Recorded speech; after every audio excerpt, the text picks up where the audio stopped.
आज का प्रसंग है धार्मिक संस्था के अंदर आने वाले पैसे का किस प्रकार से उपयोग करना चाहिए और जिस हेतु वो पैसा व धन दिया जाता है और उस निमित्त आता है उसको उसके निमित्त नहीं खर्च करने के बजाय उस पैसे को अपने स्वयं के हित में खर्च करने लग जाए तो उसका परिणाम क्या होता है। आज का प्रसंग यही रहे, अर्थात अर्पण किया गया धन जिस हेतु जिस संस्था के लिए, जिस स्थान के लिए, जिस देव भूमि के लिए, जिस देव स्थान के लिए, जिस मंदिर मठ के लिए दिया जाता है, उस दान को उसके उपयोग में खर्च करने के लिए ही दानदाता उसे दान दे। और अगर ऐसा नहीं करते हैं और उस पैसे को उस विकास कार्य में खर्च करने के बजाय निहित स्वार्थ के वशीभूत होकर के हम उसे अपने स्वयं के हित में खर्च करने लग जाते हैं ना, उसका परिणाम क्या होता है। यह आज तो बड़ा अच्छा लगता है, बड़ा मीठा लगता है, बहुत सुंदर लगता है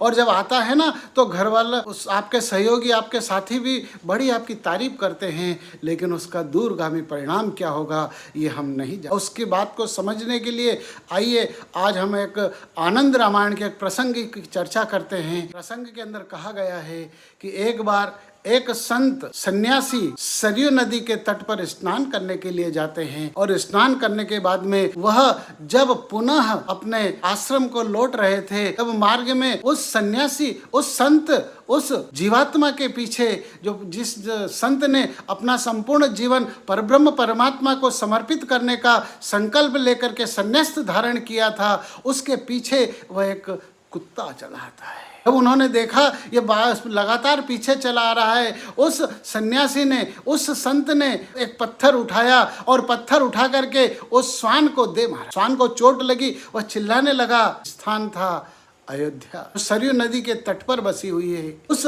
कुत्ते ने विचार किया कि यहाँ राम का राज्य है और इस राज्य के अंदर कोई किसी को दंड नहीं दे सकता, दंड देने का अधिकार केवल एकमात्र राजा को है। इसलिए उस श्वान ने भगवान राम के सभा में जाकर के, राजा रामचंद्र जी की सभा में जाकर के अपनी फरियाद लगाई और कहा, हे प्रभु, आपके राज्य में रहते हुए मेरे साथ अन्याय हुआ है, आपके होते हुए मुझे किसी और ने दंड दिया है। तब महाराज ने पूछा, बताएं आपको किसने दंड दिया है। तब उन्होंने कहा, एक सन्यासी ने मुझे पत्थर से मारा है प्रभु। महाराज ने आदेश दिया उस सन्यासी महात्मा को सभा के अंदर उपस्थित किया जाए। महाराज की आज्ञा से उस सन्यासी को सभा के अंदर उपस्थित किया गया और उनसे पूछा कि आपने इस कुत्ते को मारा है। उस सन्यासी ने स्वीकार किया, हाँ महाराज, मैंने इस कुत्ते को पत्थर से मारा है। महाराज ने पूछा, बताएंगे इसका अपराध क्या था, क्योंकि बिना अपराध के कोई किसी को दंड नहीं दे सकता है। यह बात सुनकर उस सन्यासी ने कहा, महाराज, मैं सरयू स्नान करके आ रहा था, ये मेरे पीछे पीछे चला आ रहा था, कहीं ये मुझे छू लेता, मैं पुनः अपवित्र हो जाता, फिर मुझे स्नान करने के लिए जाना पड़ता, इसलिए मैंने इसे पत्थर मारा है। महाराज ने कहा, महात्मन, आपने इसे पत्थर मारा, ये इसे दंड देने का अधिकार आपको किसने दिया? क्योंकि हमारे राज्य में घोषणा है कि यहाँ पर अपराधी को सजा महाराज के द्वारा आदेश पर दी जाएगी और आपने बिना आदेश को इसके पत्थर मारा है, इससे दंड दिया है, यह आपका अपराध है। फिर महाराज ने पूछा, अब इस अपराध की आपको क्या दंड दिया जाए, क्या सजा दी जाए। तब महाराज ने मन में विचार किया और उस श्वान से पूछा कि बताओ, ये आपका अपराधी है, इसे क्या दंड देना चाहिए। तो मैं तो यही कहूंगा आपसे, सन्यासी को, इस जीव को, इस महात्मा को एक किसी मठ का, एक किसी बड़े देव स्थान का इसे पुजारी नियुक्त कर दिया जाए, उसे उस मठ का मठाधीश बना दिया जाए। तो भगवान राम मुस्कुरा कर कहने लगे, अरे ये दंड है या पारितोषिक है इसके लिए। तब उस श्वान ने कहा, महाराज, पूर्व जन्म के अंदर मैं भी एक मठ का मठाधीश था, वहाँ पर बहुत पैसा आता था, बहुत धन आता था और धन इसलिए आता था कि उस मठ का विकास कार्य के अंदर उस पैसे को खर्च किया जाए और मैंने उस पैसे को उसके विकास कार्य में खर्च करने के बजाय अपने स्वयं के हित में उस धन को खर्च किया। मैंने अपने सुख, अपने ऐश्वर्य, अपने ऐशो आराम के लिए उस धन को मैंने खर्च किया। परिणाम यह हुआ प्रभु कि मेरा वह शरीर वहां पर समाप्त हुआ और अगला जन्म मुझे मिला ना प्रभु, आपके सामने मुझे श्वान की योनि मिली है। इसलिए, और श्वान की योनि मिलने के बाद उसे कितनी पीड़ा समस्याओं का सामना करना पड़ता है। महाराज, हम किसी के द्वार जाते हैं ना, हमें धुतकार दिया जाता है, हमें ललकार कर भगा दिया जाता है। जब यह स्वयं बनेंगे ना स्वान, इन्हें पता चलेगा कि इससे कितनी पीड़ा, कितनी तकलीफ, कितना दुख सहन करना पड़ता है, कितना अपमान सहना पड़ता है और कितनी जगह से अपमानित होना पड़ता है। यह तब पता चलेगा जब ये इस योनि में आए। इसलिए इस प्रसंग से यही ज्ञान, यही शिक्षा मिलती है कि हमें, इसलिए जो दान जिस हेतु जिस निमित्त आया है उसको उसी के लिए खर्च करना चाहिए। अगर दान गौ सेवा के लिए आया है तो उस पैसे का गौ सेवा के लिए उपयोग करना चाहिए। अगर वो पैसा किसी भंडारे के निमित्त आया है, उस पैसे का भंडारे के लिए उपयोग में लेना चाहिए। अगर वो पैसा किसी निर्माण के लिए आया गया है, देव स्थान के निर्माण के लिए आया गया है, वो पैसा वहाँ पर उपयोग में होना चाहिए। अगर वो पैसा देव स्थान के विस्तार के लिए, भूमि पर खरीदने के लिए पैसा आया, उस पैसे को वहाँ पर उपयोग में लेना चाहिए। लेकिन जो ऐसा नहीं करके उस पैसे को केन प्रकारण, किसी भी प्रकार से चतुराई के द्वारा कहो, चापलूसी के द्वारा कहो या फिर बेईमानी के द्वारा उस पैसे को उस जगह खर्च न करके और स्वयं के हित में, स्वयं के लिए खर्च कर दिया जाता है, उस जीवात्मा का यह परिणाम होता है। उसका यह जन्म तो बिगड़ा ही बिगड़ा है, लेकिन उसका अगला जन्म भी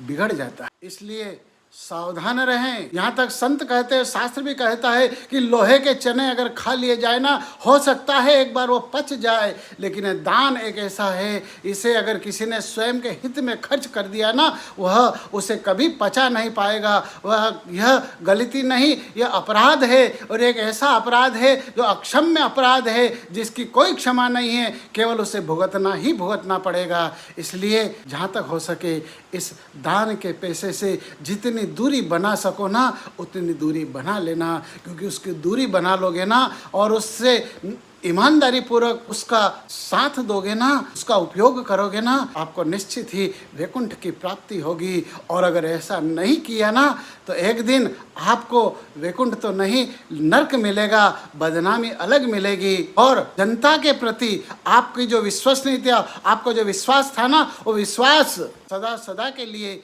चला जाए। इसलिए कहा गया है कि धन गया तो अधिक हानि नहीं हुई है। अगर थोड़ा सा स्वास्थ्य भी गया ना, तो भी अधिक हानि नहीं हुई है। फिर स्वास्थ्य सुधर जाएगा, धन गया पुनः मिल जाएगा, लेकिन एक बार विश्वसनीयता, आपका विश्वास चला गया ना, तो याद रखना जीवन में दोबारा वो कभी लौट करके आने वाला नहीं है और आप पर कोई विश्वास भी करने वाला नहीं है। इसलिए सावधान होकर के धर्म के मार्ग पर चलना चाहिए। और जो व्यक्ति सावधान होकर के धर्म के मार्ग पर चलता है ना, उसका परमात्मा साथ देते हैं। और जो उस धर्म के मार्ग पर चलते हुए केवल दिखावा मात्र, छलावा करते हुए, आडंबर करते हुए जीवन जीते हैं ना, और जो जनता को छलते हैं, उनके धन को छलते हैं, उनके धन का हरण करते हैं ना, उनका इस लोक में तो अपमान होता ही है, बदनामी होती है, लेकिन उनका अगला लोक भी बिगड़ जाता है।